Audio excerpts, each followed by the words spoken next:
Hello friends, welcome back to my channel Engineering Mathematics DJ Ganit. In this lecture we are going to discuss one more question on relations which was asked in GTU Winter 2022 exam. First we understand what is this question about. Consider the relation R defined on the set A equal to 1 to 3 whose matrix representation is given below. Determine its inverse R inverse and complement R dash. Here we are given the relation matrix for some relation which is defined on this set having three elements 1, 2, 3, and we have to decide the inverse of this relation and complement of this relation. So we are not given what is relation R, but we are given the relation matrix for that relation R.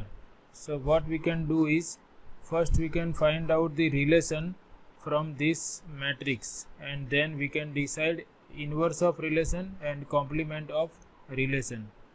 So if you recall that if we have relation matrix, then here our set has three elements 1, 2, 3. So I am writing 1, 2, 3 on this side and on this side. And we know that whenever there is a 1, then these two elements are related. 1 is related to 1 because the entry corresponding to this position is 1, and 1 is not related to 2 because here we have 0. So we are interested in those positions where we have 1, and the ordered pairs corresponding to these positions are ordered pairs in our relation. So first we write down the relation R corresponding to given matrix. The relation R is R equal to, we will go row wise. If I consider this entry 1, then here there is 1 at first position only. So ordered pair 1, 1 is present in our relation. Because there are zeros here, 1, 2 and 1, 3 are not present in our relation. Similarly, for order pair for second element 2, we have 1 at all these positions. That means order pair 2, 1, 2, 2, 2, 3 all are present in our relation. So I am writing ordered pairs 2, 1, 2, 2 and 2, 3. And for 3 we have 1 at these two positions, second and third positions. Therefore ordered pair 3, 2 and 3, 3 are present in our relation. This is the relation R whose relation matrix is given.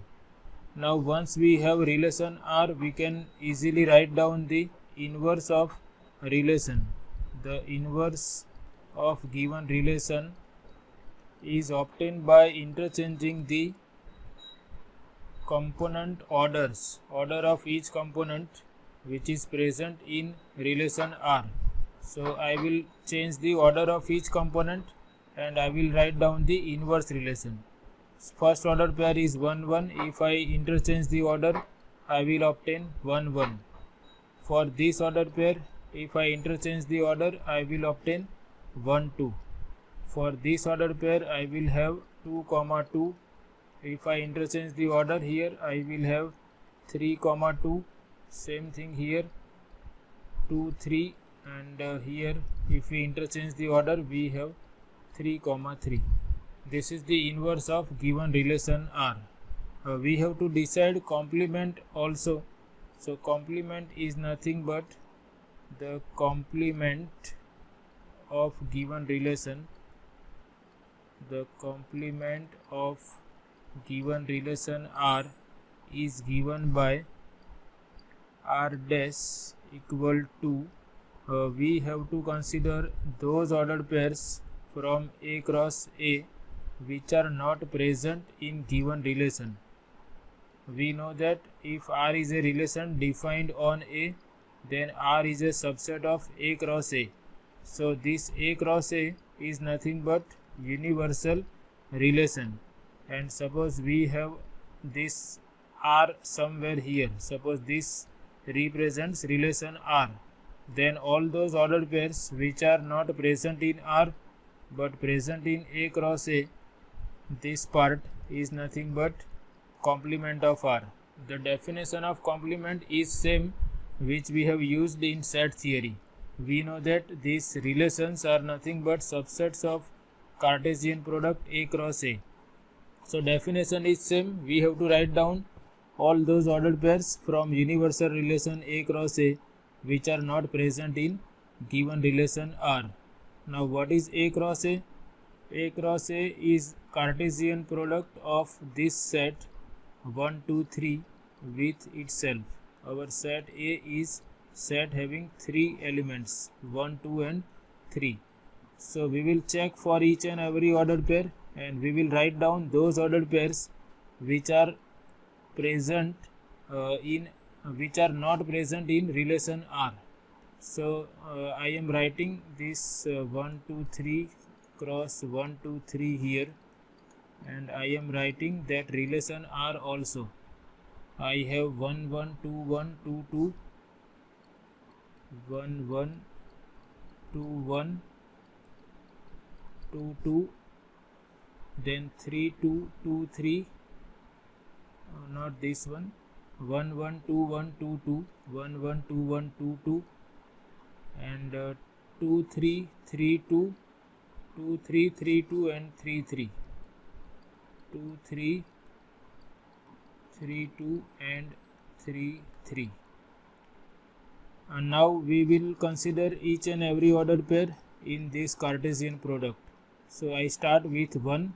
With 1 I have 1, 1 that is present here, so I will not write here. Then 1, 2. So I have to check whether 1, 2 is present in R or not. 1, 2 is not present, so I will write 1, 2 in R dash. Then 1, 3.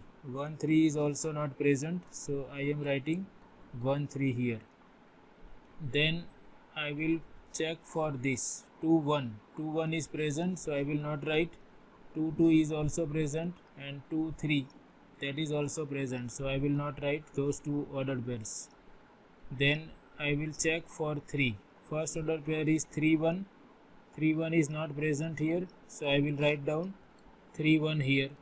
And 3, 2 and 3, 3 are not present. So you can see I have written 1, 2, 1, 3 and 3, 1. These ordered pairs are ordered pairs in the complement of a relation. Now you can observe certain things here. You can note down the elements in the complement 1, 2, 1, 3 and 3, 1. So these elements are the elements in the relation matrix for which corresponding entries are 0. So if you can understand, then you can directly write down complement of your relation from the relation matrix. Our relation matrix is 1, 0, 0, 1, 1, 1, 0, 1, 1. So we can write down R dash directly from the relation matrix also. We will write down those ordered pairs which corresponds to 0. We know that here I have 0, that means order pair 1, 2 is not in given relation R. So I can directly write down order pair 1, 2 in R dash. Similarly, here I have 0, so I will write down 1, 3 in R dash, and here I have 0, so you can see order pair 3, 1 is also in R dash. So I have 1, 2, 1, 3, 3, 1, and that you can check here also 1, 2, 1, 3 and 3, 1. So from the relation matrix directly you can write down the complement of a given relation. You have to concentrate on those ordered pairs where you have 0. The ordered pairs corresponding to 0 in the relation matrix are those ordered pairs which are elements of complement of R, and the ordered pairs corresponding to 1 are those ordered pairs which are elements of given relation R. So in this way we can easily find out the relation, inverse of relation and complement of relation. Another remark is, suppose you don't want to write down relation R, and without writing the relation R you can decide inverse of your relation. So for that you have to remember that if MR is the relation matrix of given relation R, then relation matrix for R inverse is nothing but transpose of given relation matrix MR. If we take the transpose of this relation matrix, suppose I consider transpose here. Transpose means we will interchange rows and columns. We will write first row as first column, second row as second column, and third row as third column. So this MR transpose is nothing but relation matrix for R inverse, and you can verify that this relation corresponding to this MR transpose is nothing but R inverse. We can check here. For example, if I write 1 2 3 here also I write 1 2 3, then this corresponds to 1 1. So here we have written 1 1. This corresponds to 1 2, that we have written. Then for 2 we have 2 2 and 2 3. So 2 2 and 2 3 are there, and 3 2 and 3 3 are also there. So this is the inverse of given relation. So if you don't want to write your relation R, and without writing relation R, if you want to directly write down inverse of your relation, then what you can do is you take transpose of relation matrix and write down the relation corresponding to that transpose of relation matrix, that is your inverse relation. And for complement of relation, you can find out the positions at which you have zeros in your relation matrix and write down the ordered pairs corresponding to zeros in this relation matrix. The collection of all those ordered pairs is nothing but complement of your relation. So there are two ways of writing the relation, inverse of relation and complement of relation. One way is you write down the relation corresponding to given matrix and then use the definition of inverse and complement. Another way is, if you want to find out inverse of your relation, given relation whose matrix is given, then you take the transpose of that matrix and write down the relation corresponding to that transpose, that is your inverse relation. And to write down the complement, you find out those ordered pairs which corresponds to zeros in the relation matrix of given relation R. So in this way we can easily answer this type of questions. And this is all about this session. I hope you like it. Thanks for